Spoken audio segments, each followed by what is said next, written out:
Children, in last class you learnt about inertia. In this class we'll be learning about inertia in motion, that is momentum.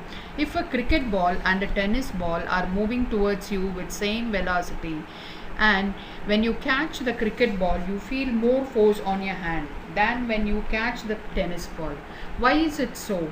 The mass of the cricket ball is more than the tennis ball, so impact of cricket ball is more. A tiny bullet fired from a gun can break a glass pane even though its mass is less. Why? Because it is traveling with very high velocity. So tiny bullet can also produce a large impact.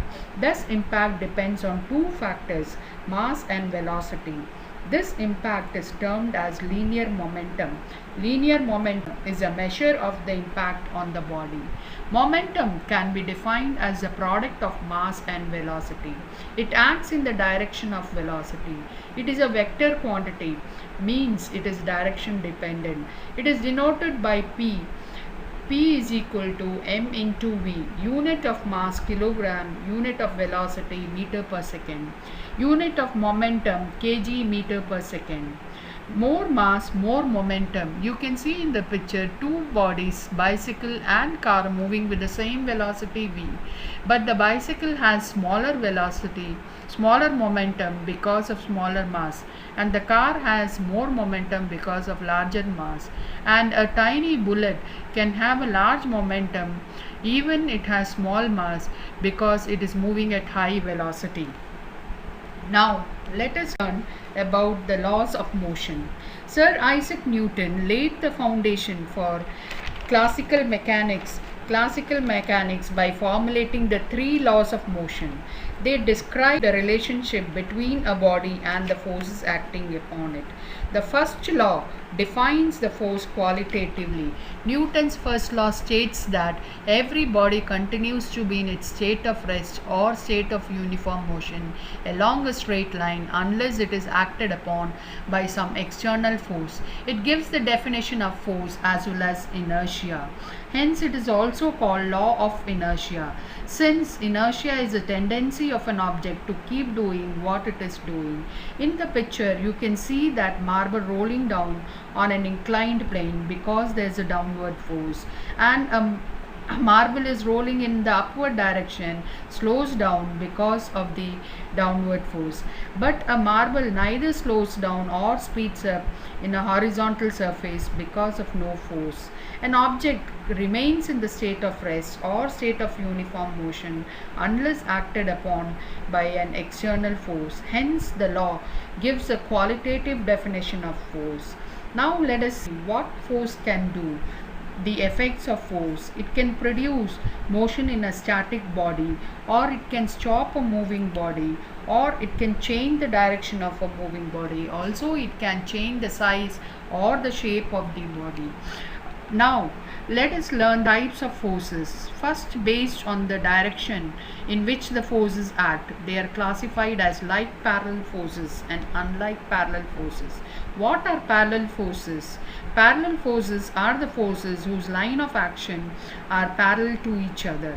That is, the direction of action of forces are parallel. You can see in the picture. Like parallel forces means whose line of action of force act in the same direction. Example, in seesaw, both the forces F1 and F2 of mass M1 and M2 act in the downward direction. Unlike parallel forces are the forces whose line of action are parallel to each other but in opposite direction. Example, as in the steering wheel. The magnitude of the parallel forces may be equal or unequal in like or unlike parallel forces. Before learning to calculate the resultant of the parallel forces, let us learn what is resultant force. When several forces act on simultaneously on the same body, then the combined effect of the multiple forces can be represented by a single force, which is termed as resultant force. It is equal to the vector sum got by adding the magnitude of the forces with the direction of all the forces. Let us see the table. If in the first case F1 and F2 are parallel forces acting in the same direction. The resultant force or the net force is the sum of the two forces F1 plus F2. Secondly, F1 and F2 are parallel unequal forces acting in opposite direction. Then there are two possibilities. If F1 is greater than F2, then the resultant force F1 minus F2. If F2 is greater than F1, then the resultant force is F2 minus F1. And the resultant force is always directed along the greater force. Now F1 and F2 are in opposite direction, but they are equal in magnitude. Then the resultant force will be equal to 0. The next type of forces are balanced and unbalanced forces. In a tug of war, when equal force is applied on both sides, then the rope will remain in the same position or a box being pushed on both the sides by equal forces. Such forces which do not cause any change in the state of rest or motion are called balanced forces. Their resultant is always 0. In a tug of war, if the rope is pulled to one side, then the unequal forces are acting on it, producing a change in the motion. Such forces are called unbalanced forces. The resultant of such forces is never 0. Till now you have learned the various types of forces. Now we will be seeing the rotating effect of force. When you have to loosen a nut or lift a stone, play a swing or a seesaw or open a door, what property of the force is acting in all these cases? Yes, it is the rotating effect of force or the turning effect of force. In all these examples, you see that you are applying the force at one point and the turning effect of force is seen at the other end. Have you ever tried to push a door by placing your hand closer to the hinges or the fixed edge? You will see that you cannot push the door. There will be no turning effect. As you move away from the hinges, the turning effect increases and is maximum near the handle. The point where the turning effect is seen is called point of rotation or pivot point. The axis of the fixed edge about which the door is rotated is called the axis of rotation, and the direction in which we apply the force is called as the line of action of force. The turning effect of force is also called as the moment of force. The rotating or the turning effect of a force about a fixed point or fixed axis is called moment of force about that point or torque. It is measured by the product of the force F and the perpendicular distance between the fixed point or the fixed axis and the line of action of the force. Torque, denoted by the symbol tau, is equal to F into d. Torque is a vector quantity. It is acting along the direction of perpendicular to the plane containing the line of action of force and the distance. Its SI unit is Newton meter.